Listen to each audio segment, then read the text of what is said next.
Hello and welcome to the Business Interview. I'm Rebecca Bowring. Entrepreneur Jason Njoku's vision is simple, bringing Nigerian entertainment to a global audience via the web, and it's worked. Iroko Partners, the company he founded in 2010, is now the world's #1 distributor of Nollywood films.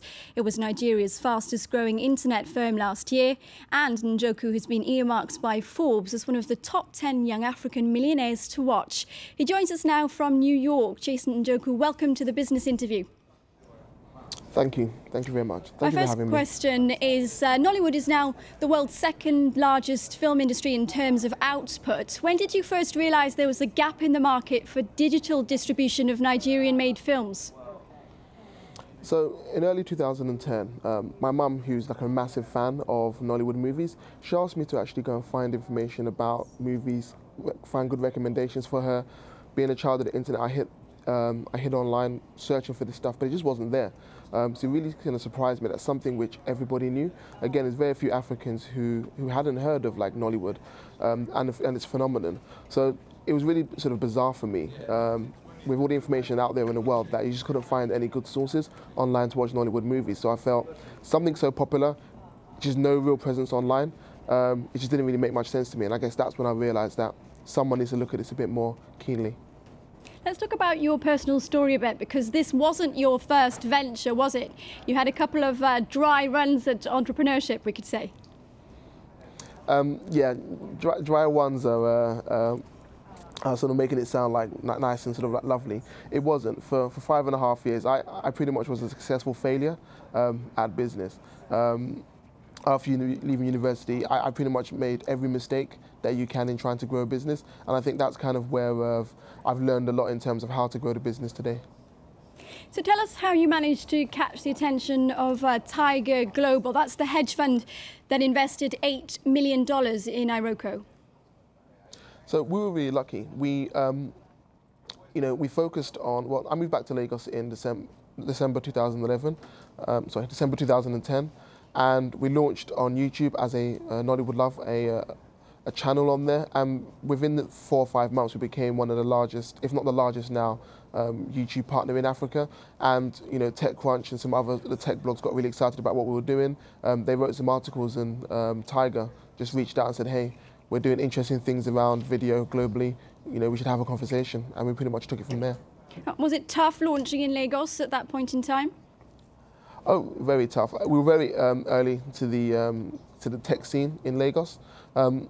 Lagos is a very sort of difficult business environment. Just things are much more expensive. Electricity, internet, sort of connectivities are really challenging. But the opportunity just far outweighed any of the potential downsides and upfront costs of doing a business in Lagos.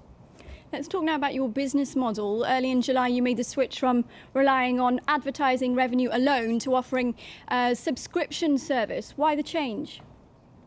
So there's something called New Nollywood, and it's Nollywood movies which go straight to the cinema rather than going straight to DVD, which is a typical distribution path. And our plan is that, well, we have to be able to afford these movies because they're much more expensive than the straight to DVD variety. So our users have been asking us since the beginning if we can have these movies online. We haven't been able to afford it, so our balance is that you can have these movies brilliant, but you just have to make you have to pay a small amount of money for that. And people we launched 20 days ago. People are really excited about it, and we've had quite a few people subscribe so far. And does Nollywood embrace what you're trying to do? I think Nollywood is watching us keenly. We are possibly the most significant thing to happen to Nollywood in terms of distribution in a very long time. So at the moment, they're happy because we are legally licensing movies. We spend millions of dollars a year. We've created this global marketplace where there are now not just us, but other people who are actually buying these rights, which before we came along and existed, nothing was there before. So they're happy with the money today, but I think as we figure out ways to monetize, they'll be happy as we can continually relicense and buy new movies. Can you share any other plans to monetize with us? So, we just launched in New York here. We have an office in London. So what we're doing at the moment is we're actually hiring a global business development team to figure out, the best way to actually monetize Nollywood. We've got 4 or 5 Harvard MBAs in there. We've got people from all across the world. Some of the smartest people are just sort of sitting there figuring out how do we sort of really create the value and monetize Nollywood. Iroko is often described as the Netflix of Africa. That's a term that's bandied around all the time.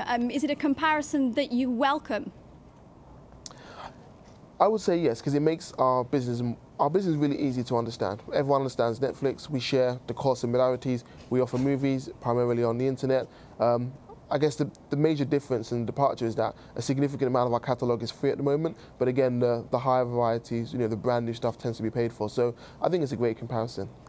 We're nowhere obviously near Netflix in terms of what they've been able to do, and we're only 7 months old, our Roku TV, so we're very, very early at the moment.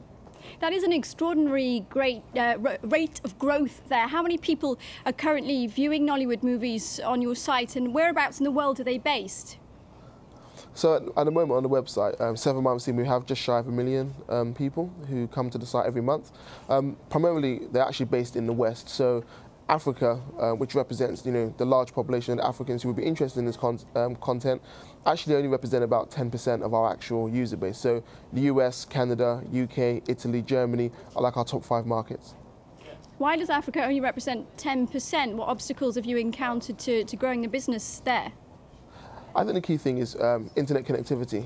Broadband usage isn't wide. But when I first moved to Lagos in December 2010, internet was relatively expensive and wasn't that great. But recently it's become less expensive and just much better. And I think as Africa comes online, then we're going to see like a radical shift in where our user base comes from. Are you doing anything actively to help that happen? So, we do a lot from our side to make our content that much more easily used in Africa. So, for example, if you press play in the UK, if you press play in the UK, press play in Nigeria, the actual type of video size will be different. So it actually makes it easy for you to actually be able to watch it in Africa.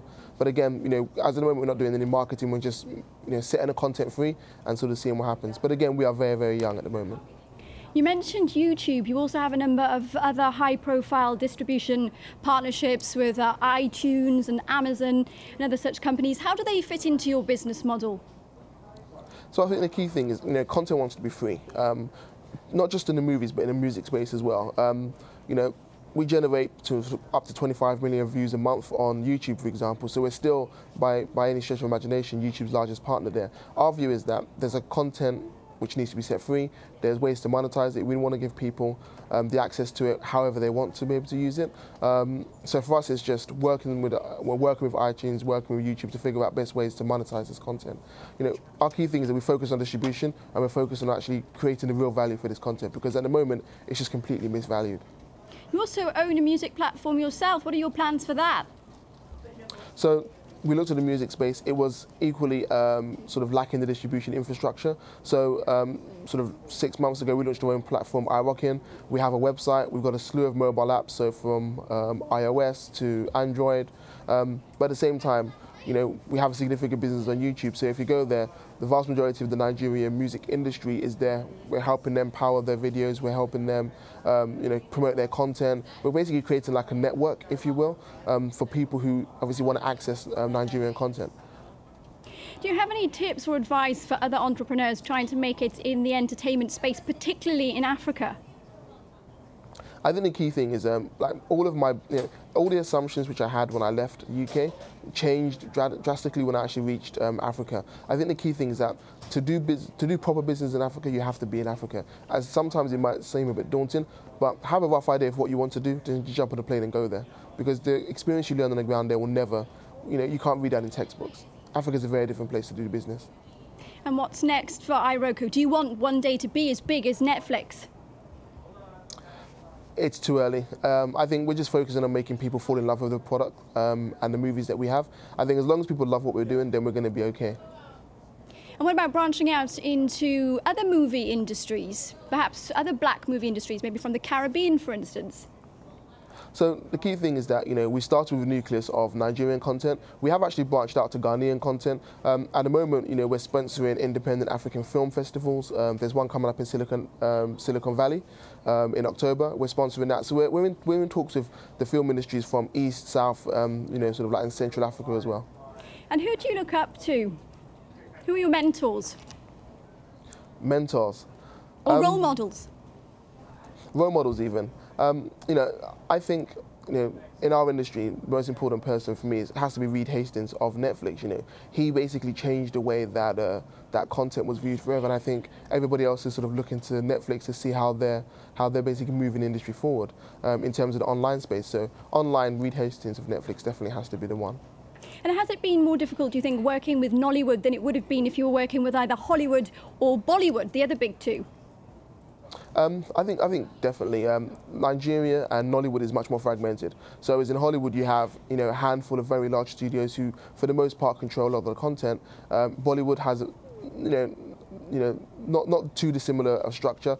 With Nollywood, there are 300 to 500 sort of private individuals, independent sort of production houses, if you will, and you have to have conversations with all of them, especially in an environment where intellectual property rights aren't necessarily always respected. So it's definitely much more difficult. It's been absolutely fascinating speaking to you, Jason Njoku. Many thanks for joining me here on The Business Interview. Thank you to you for watching. Stay with us here on France 24. Bye-bye.